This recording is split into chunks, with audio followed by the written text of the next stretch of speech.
Welcome back to our coverage of Clemson here at the National Championship in Arizona. Phil Kornblut in Scottsdale, where this morning we had the final press conference with the two head coaches, Dabo Swinney and Nick Saban. No news of any consequence coming out of that. Swinney did say that Shaq Lawson is expected to play, and he expects him to play well.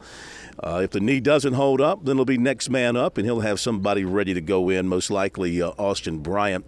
No major news coming out of Nick Saban today. He said his team is focused. His team is ready to play. There were not a whole lot of questions about the actual football game. Most of the questions were on the periphery. Questions to Dabo about playing on the 92 Alabama National Championship game.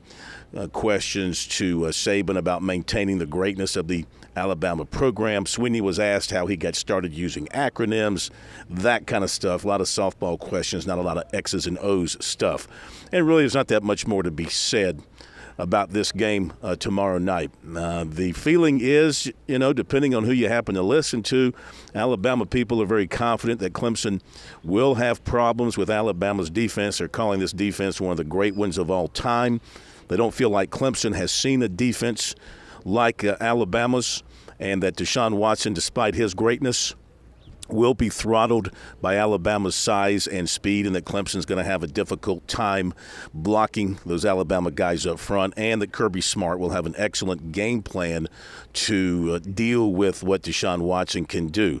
The Clemson side is, well, that's all well and good, but Alabama hasn't seen an offense like Clemson's. They haven't seen a quarterback like Deshaun Watson. They haven't seen the other offensive weapons that Clemson can throw out there, like Artavis Scott and, of course, Wayne Gallman and Sharon Peake, et cetera, et cetera. So, they feel like they can deal with Alabama's defense with their own offensive weapons. And defensively, Clemson knows that it's going to be facing a tough, physical Alabama offense, but Clemson's defense is priding itself on being a very physical, hard-hitting group, too, and they feel like they can hold up quite well against Alabama's big offense. So the scene is set. All that's left to be done now is play the football game.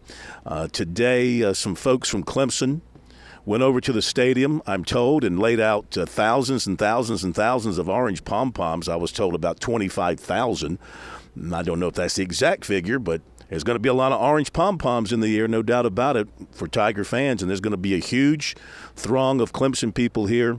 And, of course, Alabama's going to be here in a big number as well. So it should be an exciting setting for a national championship football game.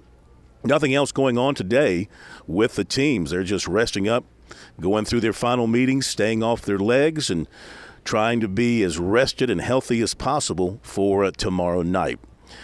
You can check out the audio from the press conference on the website, sportstalksc.com. Tomorrow night on Sports Talk from the stadium, we'll give you more leading up to kickoff, which will come at about 8:30 Eastern Time. And if you haven't had a chance to check out the interviews from Media Day, we have a lot of good stuff from there on the website as well. And on Monday night on Sports Talk, we look forward to taking your phone calls as well to get your final thoughts about who's going to win the game. Our poll question at sportstalksc.com. Overwhelmingly, the voters are picking Alabama to defeat the Tigers. Alabama remains about a 7-point favorite. That'll do it for now from here in Scottsdale. Have a great day, and we'll see you Monday on Sports Talk.